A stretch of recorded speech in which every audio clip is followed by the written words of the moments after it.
In the spirit of reconciliation, the entire team at Curious Freedom acknowledges the traditional custodians of country throughout Australia and their connection to land, waters, and community. We acknowledge that sovereignty was never ceded. It always was and always will be Aboriginal land. We pay our respects to their elders, past and present, and extend that respect to all Aboriginal and Torres Strait Islanders people listening today. I would like to acknowledge in particular the Darug people who are the original custodians on the land on which I record this podcast.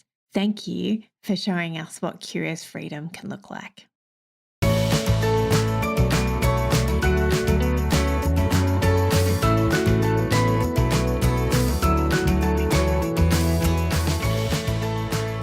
Hello, welcome to Curious Freedom Podcast with me, Kirsty Farrugia, and friends. And today it's another solo episode with just me. I put a post up on my Facebook community group called Curious Freedom Community. Links in the show notes if you want to come over and join. And so I put a post up last night saying, what would you like me to chat about on the podcast? And my beautiful friend Jody wrote, can you talk about when freedom feels so far away because you have so much to declutter? And I was like, brilliant idea, Jody. Thank you very much for that idea. So I'm going to do a quick episode about that today. So I want to encourage you all that Curious Freedom comes in slowly. It comes with every intentional decision you make about what you bring into your home. And it comes with every intentional decision about where you're going to place things in your home. And it comes with every intentional decision about what you let go of from your home. And so I just want to encourage you today, Jody, and everybody else who's listening, that Curious Freedom is not a destination. It's not somewhere you get to after you've decluttered. It happens in the process, and it happens as you're going about your daily life. And you can live in Curious Freedom, whether you're in a house full of clutter or whether you are in a minimalist dream house. Curious Freedom can be your companion when you are running around taking care of your kids and your family and friends and making dinners for friends and grabbing Christmas presents on your way to something else. And Curious Freedom can happen in the absolute mundaneness, the Groundhog Dayness of life. It's not a destination. It is how you choose to live. And so, Jody, you already have Curious Freedom. It's here. It's already here, my friend. So I don't think that that's what you wanted me to say, though, Jody. And so I want to encourage you that you can get to that freedom which you are seeking through being intentional every day. As I said, it's intentionality of what you bring in, where you choose to place it in your home, and how you choose to organize your home so that it works well for you and works well for the people that live in your home, and then in the decluttering process as well. So I want you to give yourself really big encouragement anytime that you go to declutter. Anytime that you're doing the washing and you find clothes that, why did this kid put the clothes in the wash? Why did they even wear it? Because it's got a hole or it's too small for them. So you can be decluttering in small, tiny ways as you go. I have been thinking a lot about my dear friend Ruth, who passed away a few years ago. And she was part of the Head, Heart and Home course that I ran within the Art of Decluttering when I was still there. And she was also in an episode that I'll link to, because she was so beautiful and she's got such a beautiful heart. And her philosophy was to set timers for just 15 minutes and just do 15 minutes. And she would actually set a block of time aside, like 3 hours. And she would change task every 15 minutes. So I'm not saying that you need to have a block of 3 hours or even a block of 15 minutes. I think the reason that I've been thinking about her lately is that it's in the power of the small movements and the small moments and the chunking things down into small tasks and bite-sized, easy, achievable things that you can do that move you closer towards the goal of having your house completely decluttered. And I'm laughing because we continue to bring things in. So, Jodie, I see you. I see your heart to have a home that has a lot less clutter in it. And so I'm not dissing that at all. I'm just laughing at the idea that a decluttered home is a destination. We have to declutter a lot continually, but not all the time. It's just we have opportunities throughout the year to declutter, whether it be birthday, like it is, like it was last Saturday for me. Or, we're heading into the Christmas season, and in Australia, kids are bringing home stuff from school in the next couple of weeks as they finish school. And so that is also times for us to be intentional about what even makes it through the door and how long does it stay in our house for, and being really intentional about what we're buying this Christmas season, how we're spending our time, and how we're being intentional in that.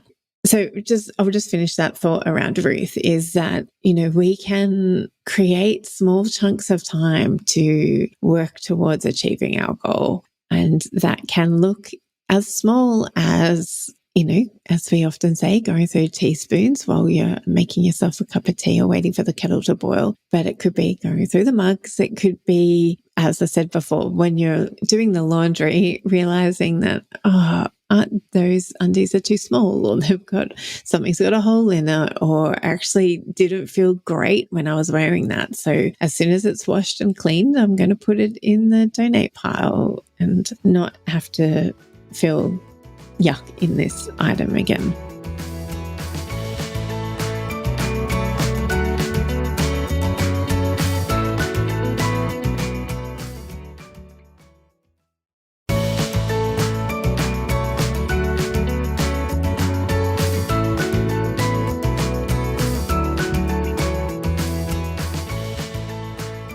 The other thing I was thinking about, I read this beautiful poem the other day by this gentleman called David Henson. He's a beautiful poet. You can follow him. I'll put the links in the show notes for you to follow him on Instagram. So this is a poem of his. It's called Count Your Losses. So you could start by counting your losses, knowing that what's gone is gone. It's important to let that happen before you move on. Like exhaling before you inhale again. Otherwise, your lungs may explode. Long ago, they burned things or buried them, allowing them to return to creation. Long ago, we weren't so possessive. Life and its furnishings were temporal and on loan from the gods. Kind of like those toys we used to borrow from the library, they all went back in the box, ready for the next kid.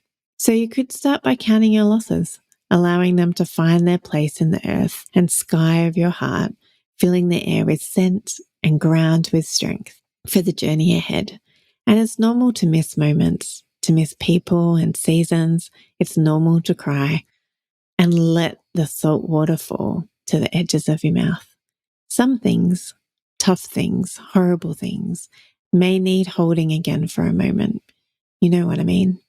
The pain you stuffed in your pockets and have been walking with for too long. Once, they were too much to hold, but something told you you weren't ready to part ways. When you are ready, reach down by your side, find these things, and finish your conversation. Say your piece, give them back. No one who lives fully lives light for long. Every moment, day, and season beckons us to hold on, for life is dear, costly, and thrilling. And after you've counted your losses, let go. Exhale. Return borrowed goods. Say your piece. Maybe now you can cross the threshold into new beginnings. Still you, but lighter for a moment. Still you, but lighter for a moment.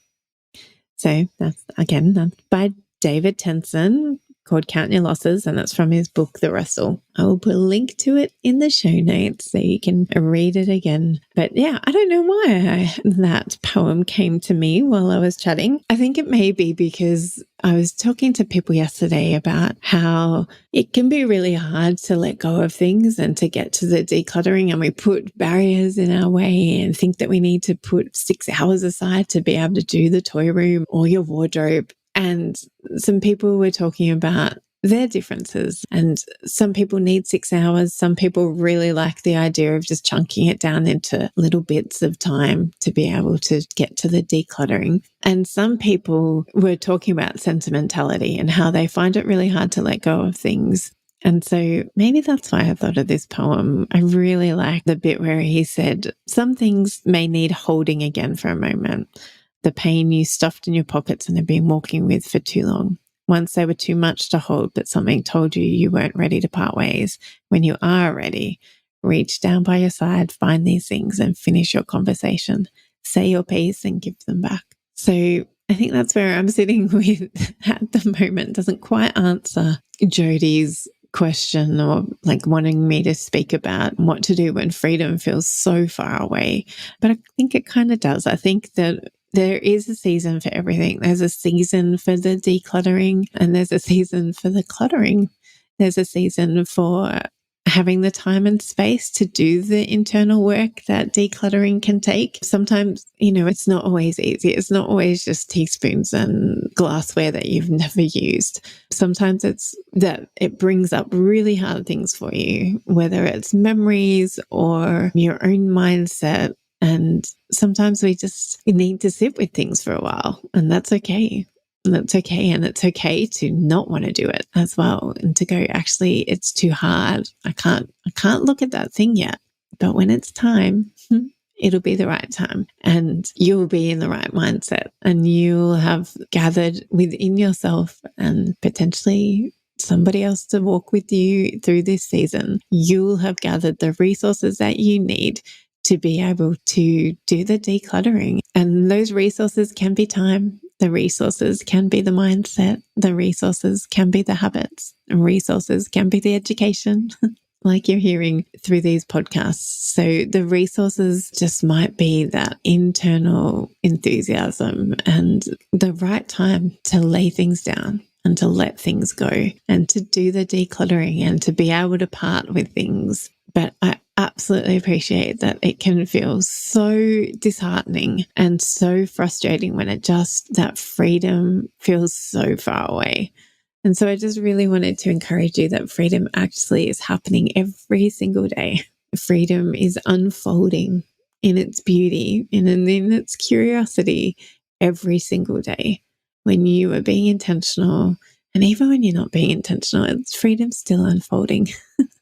It's always unfolding before us. There's always an invitation to step into more and more freedom. There's always an invitation to step into more and more curiosity. So yeah, maybe it's that reset, reframing that needs to happen, that actually freedom is here and now. I'm getting freedom and it's unfolding every day as I'm growing and changing and becoming more and more of who I'm created to be. And it's already here and it's unfolding, and it comes in the little steps and in the big steps. It comes with the 6-hour declutter session, and it comes in the, hey, I'm actually not going to buy those clothes today. I don't actually need them. I've got the same at home, just different. It's in the intentionality. So I hope this short episode has been helpful, Jodie, to you, Jodie, in particular, and to everybody else who's listening. I absolutely adore you all, and I'm so ever grateful that people would listen to my ramblings, listen to my thoughts on decluttering and being organized and doing life and curious freedom. And yeah, and if this has been helpful to you in any way, or if any episodes have been helpful to you in any way, I'd really appreciate you taking the time to leave a review. You can do that on most podcast platforms now. And you can always come over to my Facebook page and leave a review there, or send me an email and tell me what you love. Tell me what you don't love. I'd love to hear from you no matter what. So I hope you have a beautiful week and that you see Curious Freedom unfolding and enfolding you this week as you go about life in all its beauty and all its mundaneness. So have a beautiful week, incredible, curious ones, and I can't wait to be with you again next week. See ya.